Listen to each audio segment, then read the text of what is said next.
Hello everyone, welcome back to Biologics. This is lecture 2 of cell cycle and cell division. Cell cycle and cell division के पहले lecture को हमने बहुत ही अच्छे तरीके से कंप्लीट कर लिया है।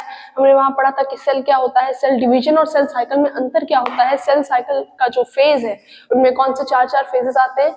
हमने G1 फेज को बहुत अच्छे तरीके से कंप्लीट कर दिया था। आज हम कंप्लीट करेंगे S फेज, G2 फेज और एक और फेज है जो कि सेल साइकिल में नहीं आता। क्यों नहीं आता मैं आपको बताऊंगी।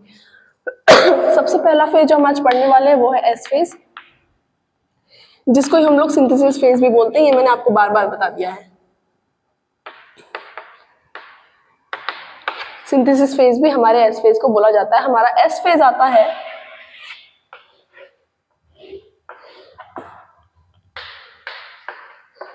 G1 और G2 के बीच। G1 और G2 फेज के बीच में जो फेज आता है उसको हम एस फेज बोलते हैं। तो यहाँ पे हम लोग लिख लेते हैं पहला चीज, phase between G1 and G2। G1 and G2 के जो बीच का फेज है उसको हम लोग एस फेज बोलते हैं। एस फेज बहुत ही क्रूशियल एंड बहुत ही इंपॉर्टेंट फेज है। क्यों? क्योंकि यहाँ पे पहली चीज क्या होता है, डीएनए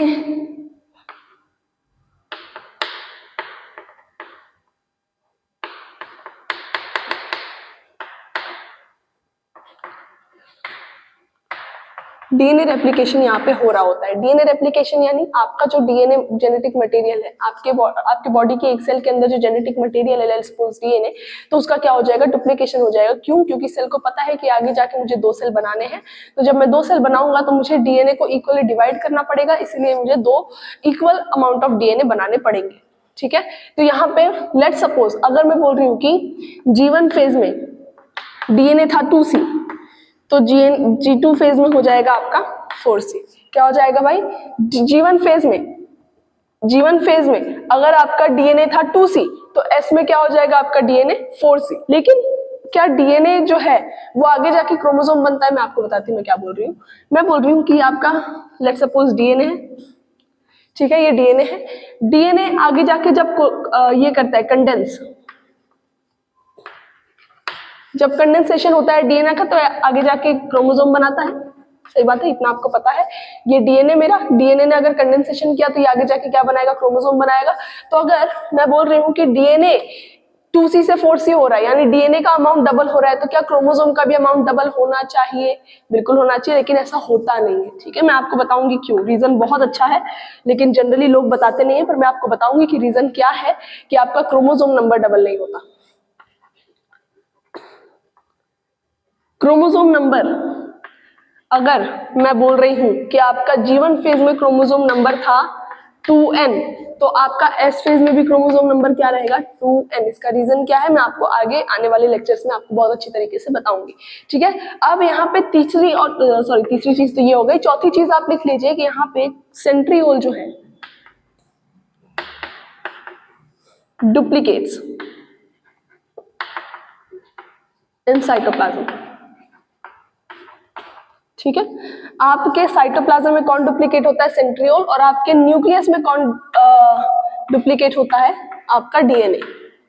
आपके न्यूक्लियस में कौन डुप्लीकेट होता है, आपका डीएनए। आपके साइटोप्लाज्म में कौन डुप्लीकेट होता है, आपका सेंट्रियोल। आपका डीएनए अगर G1 फेज में 2C था तो S फेज में आके वो 4C हो जाएगा। लेकिन आपका क्रोमोसोम G1 में जितना था उतना ही किस में रहेगा, आपके S फेज में। और ये चीज तो आपको यहाँ ये वाले चार्ट देखने से ही पता चल जाती होंगी, ये आप लिख लीजिए। उसके बाद हम लोग फटाफट बढ़ते हैं G2 फेज की तरफ। चलिए बढ़ते हैं G2 फेज की तरफ, और ये भी बहुत ही अच्छा और बहुत ही सिंपल सा फेज है। इसमें बताती हूँ क्या होता है। G2 को हम लोग गैप 2 भी बोला करते थे। ठीक है, अभी G2 कहाँ आता है भाई, G2 कहाँ आता है, आपके S फेज और M फेज के बीच में कौन आता है, आपका G2। Phase between S and M, phase between S phase and M phase. S यानी सिंथेटिक फेज, M यानी माइटोटिक फेज के बीच में जो फेज आता है उसको हम लोग क्या बोलते हैं, G2 फेज या फिर गैप 2 फेज। इसमें एक बहुत इंपॉर्टेंट चीज होती है, proteins required for mitosis is formed या फिर सिंथेसाइज्ड भी आप लिख सकते हैं हियर। ठीक है, मैं बोल रही हूँ क्या कि जो भी प्रोटीन्स आपके माइटोसिस में यानी कि आपके एक्चुअल सेल डिवीजन में जितने आपको प्रोटीन्स की रिक्वायरमेंट होने वाली है वो सारे यहाँ पे क्या हो जाते हैं, बन जाते हैं। अब यहाँ पे मैं लगे हाथ आपको बता देती हूँ जी नॉट फेज क्या होता है। ठीक है, जी नॉट फेज को हम लोग ज्यादा उसके लिए दूसरी स्लाइड लेंगे नहीं। जी नॉट फेज जिसको हम लोग क्वेश्चन फेज भी बोलते हैं।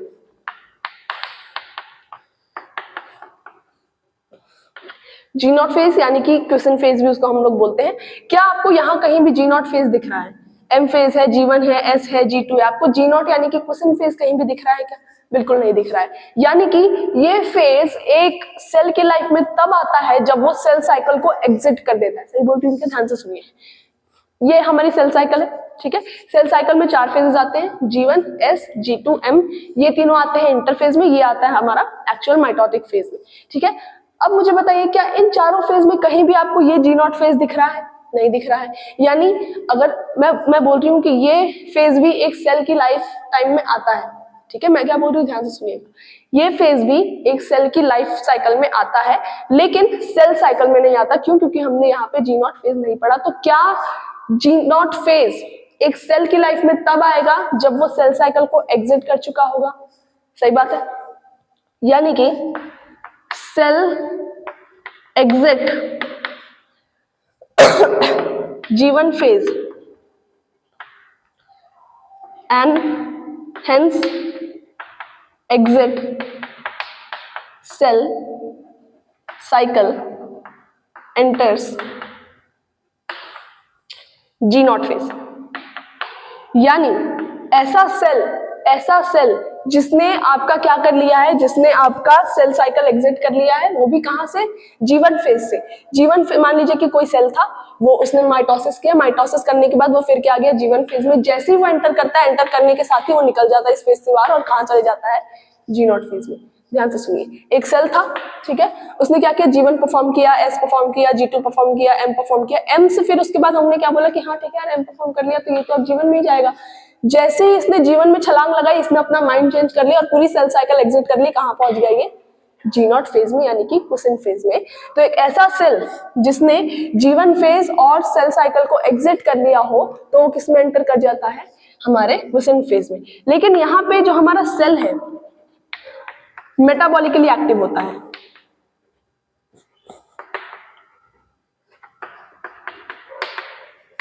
क्या मैंने ये बोला कि अगर किसी सेल ने सेल साइकिल एग्जिट कर दी तो वो मर जाएगा? नहीं, जिंदा रहेगा, है ना। तो अगर कोई सेल जिंदा है तो मेटाबॉलिकली एक्टिव होना ही होना चाहिए। ये हमने कैरेक्टरिस्टिक फीचर पढ़ा था हमारे सेल का कि अगर कोई सेल जिंदा है तो वो अपनी बॉडी के सारे इसेंशियल फंक्शन परफॉर्म करेगा, यानी कि वो कैसा होगा? मेटाबॉलिकली एक्टिव होगा। यहाँ पे आई होप आपको इतनी बात समझ में आई होगी। अब मैं आपको कुछ ऐसे सेल्स के नाम बताऊंगी जो एक बार जितने बन गए सो बन गए, वो आगे कभी भी हमारे सेल साइकिल में एंटर नहीं करते। पहले हैं आपके हार्ट सेल, दूसरे हैं आपके न्यूरॉन सेल। ठीक है, हार्ट सेल और न्यूरॉन्स आपके वो सेल्स हैं जिन्होंने जी नॉट फेज में एंटर कर लिया होता है। यानी कि आपने सुना होगा ना कि अगर किसी का एक बार ब्रेन डैमेज हो गया तो ब्रेन के सेल्स वापस डिवाइड नहीं करते, है ना। मान लीजिए कि एक बच्चा था, ठीक है, बच्चे ने अपने एम्ब्रियोनिक लेवल पे जितने न्यूरॉन्स अपने सिर में बना लिए होंगे उतने ही न्यूरॉन्स अब उसके सिर में रहने वाले हैं। अगर गलती से एक हाथ डैमेज हो गया तो उसका रिपेयरमेंट कोई भी नहीं कर पाएगा। साथ ही साथ अगर आपकी ये स्किन है, ठीक है, आपकी ये स्किन है, आपकी ये स्किन भी अभी कहाँ है? जी नॉट। आपके स्किन के हर एक सेल्स अभी कहाँ है? जी नॉट फेज में, ठीक है। लेकिन मान लीजिए अगर आपको कोई इंजरी हो जाती है, ठीक है, कोई इंजरी हो जाती है, आप खेलते खेलते कहीं गिर जाते हो, आपका ब्लड ओज आउट करने लगता है, तो यहाँ पे आपके सेल्स को इंजरी हो गई है, तो अब इसके सेल्स जो है इनको बोला जाएगा कि हाँ यार जी नॉट फेज से बाहर निकलो और क्या करो? वापस सेल साइकिल में आओ और यहाँ का रिपेयर वाला काम आप क्या कर दो? स्टार्ट कर दो। लेकिन अगर गलती से आपका डैमेज वाला काम आपके हार्ट सेल और न्यूरॉन्स के साथ हो गया तो वो वाले सेल्स कभी भी आपका सेल साइकिल वापस एंटर नहीं कर सकते। आई बात समझ?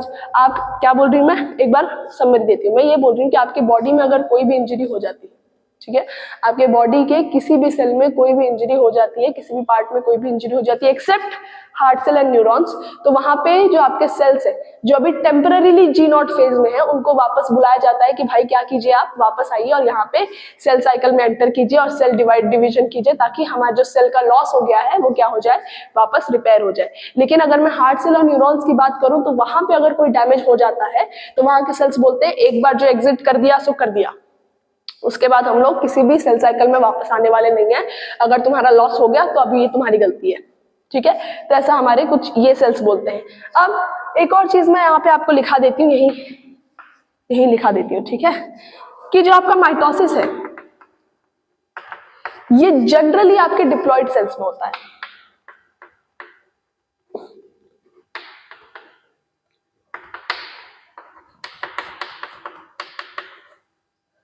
डिप्लॉयड सेल्स बोले तो 2n, जिनकी प्लॉइडी कैसी हो 2n, लेकिन कई बार कुछ केसेस में ये हैप्लॉइड सेल्स में भी हो सकता है, जैसे कि in some cases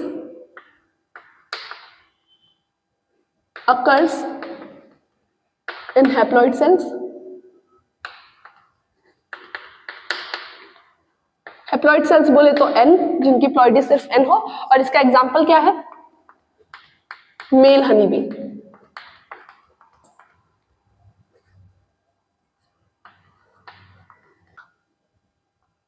mail honey bee, ठीक है। ये जो हमारी मेल हनी बी है, ये जो हमारा मेल हनी बी है, इसके अंदर जितने भी सेल्स होते हैं उनकी प्लॉइडी कैसी होती है, हैप्लॉइड, यानी कि उनके अंदर हैप्लॉइड सेल्स होते हैं, यानी कि एन टाइप की प्लॉइडी होती है। अब अगर ये चीज समझ में नहीं आई है तो इसको हम लोग बहुत अच्छे से बहुत डिटेल में पढ़ेंगे इनहेरिटेंस एंड वेरिएशन में, जिनमें हनी बीज का पूरा चार्ट दिया हुआ है कि कौन फीमेल हनी बी कैसे बनती है, मेल हनी बी कैसे बनते हैं, क्वीन हनी बी कैसे बनती है ना।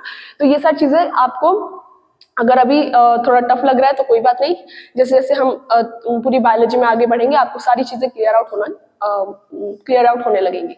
चलिए, आई होप आपको यहाँ तक की चीजें समझ में आई होगी। आज का लेक्चर थोड़ा सा शॉर्ट होने वाला है। आई होप आपको आज का लेक्चर समझ में आया होगा। कल से हम लोग रेगुलर क्लासेस की तरफ बढ़ेंगे और ये चैप्टर काफी छोटा है, आपको टेंशन लेने की बिल्कुल जरूरत नहीं। कुछ 3-4 दिनों में ये चैप्टर आपका कंप्लीट हो जाएगा। Thank you.